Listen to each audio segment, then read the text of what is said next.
Alright, welcome back to Courage to Change. We're in Memphis, Tennessee, man. What? Yeah, I'm with DJ Mayhem. Take a look at this. Wait. Yeah. So DJ, Brandon Watson, you got 9 months sobriety, right? Yes, sir. What does recovery look like for you today? It looks very busy, very busy all the time. Lots of fun,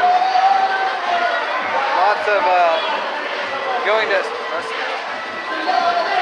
lots of being in service. Even if it's come to another state, but lots of fellowship. Right.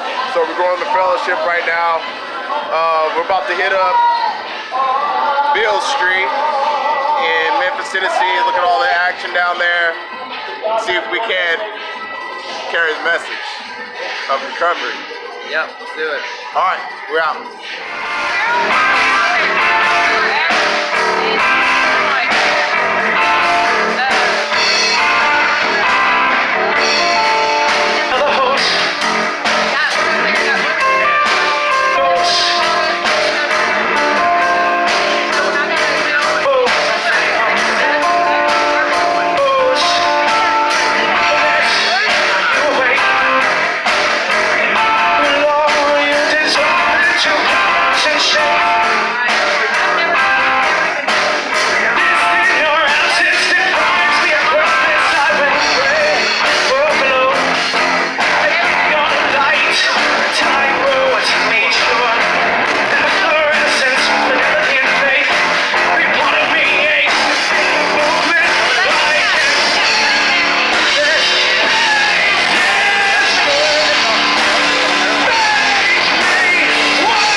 Alright, what up world? Welcome back to Courage to Change. This is Brian Ryden with David White of Native Blood, drummer for Native Blood, out of Memphis, Tennessee.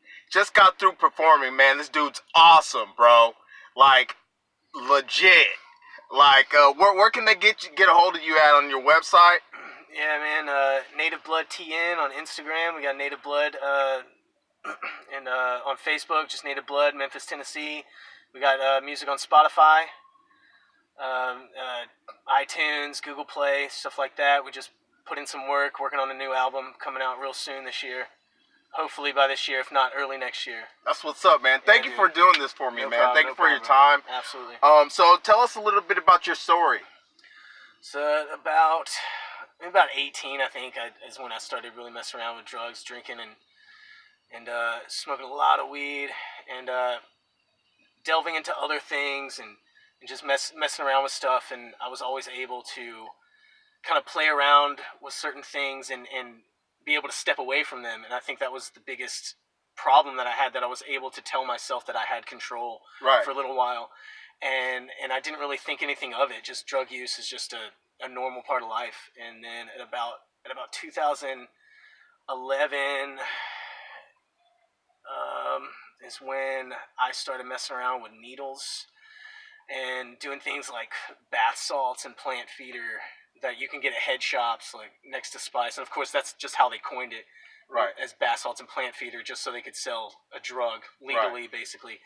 And that got me really bad into needles, and that stuff went away.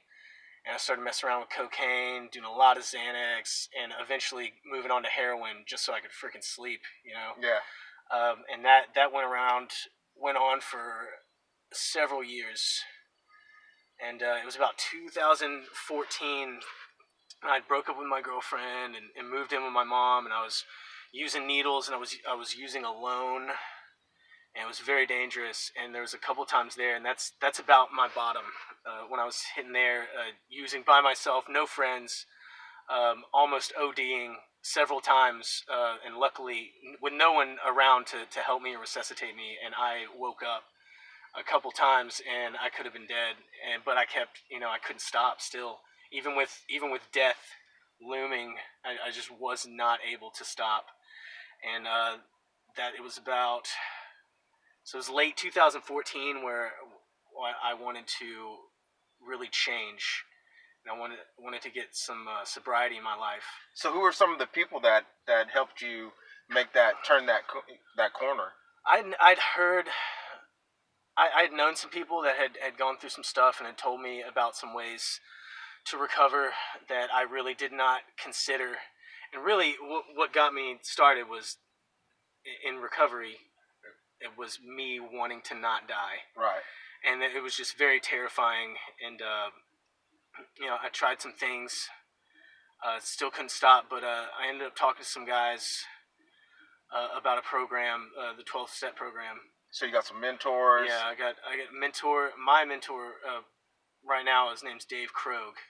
He's actually a big deal around Memphis. He was a head chef at a few really nice restaurants, and he's kind of doing his own thing. But he's definitely a huge inspiration. I talk to him. I try to talk to him every day, and he just always has great things to say to me. A lot of it, man, is just putting yourself around good people to get that influence, and I think I've accomplished that. I try as much as I can to do that. But. And today you are how much time you got? So I got about 2.5 years. I'm in February 16th. I'll have 3 years. That's awesome, bro. That's awesome, man. I'm thanks. so proud of you. Yeah, thanks. Man. So speak guys like you that stand out to me that I think people out there need to connect with.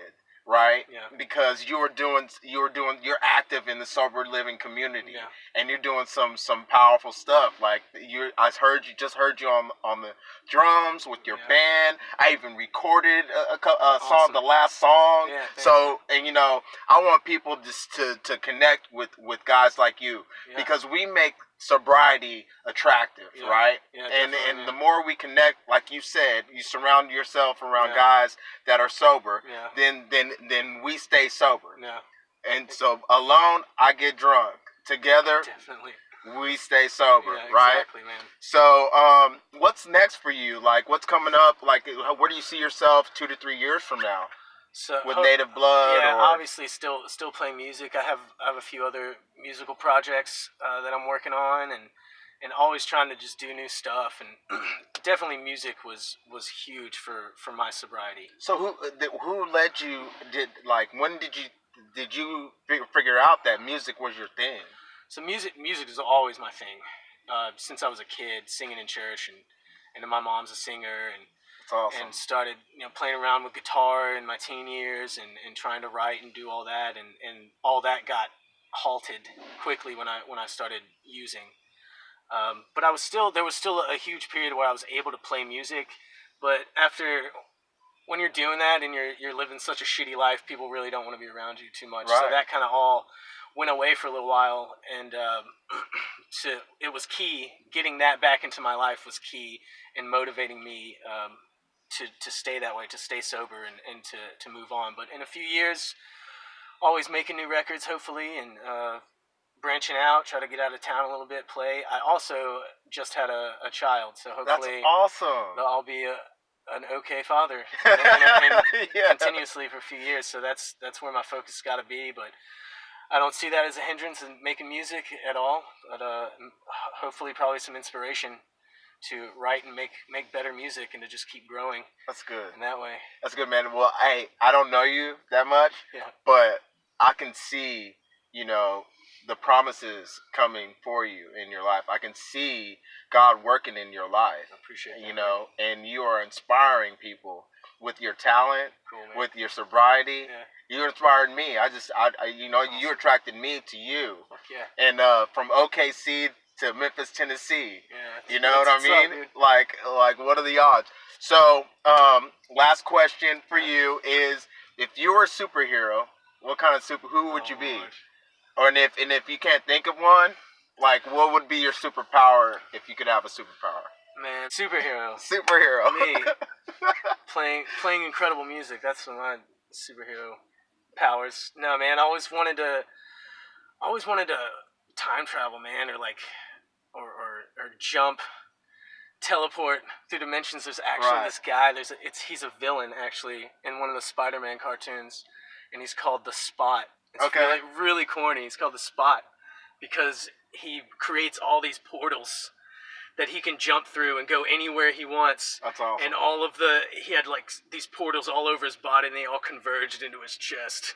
And he called himself the Spot, as there's like one black dot on his chest. That's awesome. And I always thought that was cool, man. But I always wanted, when my life was shitty, I always wanted to get out and get away. Yeah. And we want to get away from ourselves. Definitely. Or like going back and fixing my life. Right. All the mistakes that I made. But you know what? Honestly, man, things are going so good. Sobriety is just such a great gift.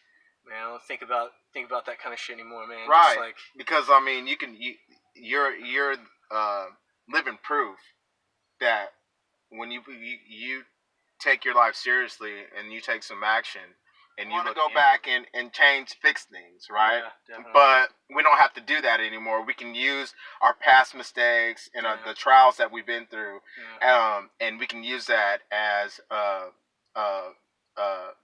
ways to show people that have it bad or worse than us that this is how I made it through. Yeah, I made those. We can change our future, definitely, for sure, and make everything better. And for my child, hopefully, giving her some of my experience, as in what I've gone through, and hopefully, if I can do anything, it's change her life in a positive way. That's awesome. Yeah, man. All right, man. Well, thank you for your time. Yeah, dude. Honestly, I really appreciate you. Awesome. Yeah. This is Brian Wright, Courage to Change, with David White of Native Blood. Check him out on Spotify. It's dope. Super dope, man. Moving. And we're out.